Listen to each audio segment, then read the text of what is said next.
Olha aí, galera, passando aqui por Santa Maria do Pará e me deparo com essa linda árvore que é o ipê-rosa, já caindo as suas pétalas no chão, né? Muito lindo, olha.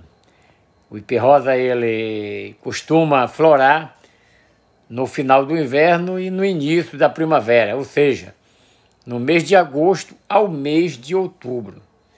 Olha só essas árvores lindas como está florada e caindo suas pétalas no chão.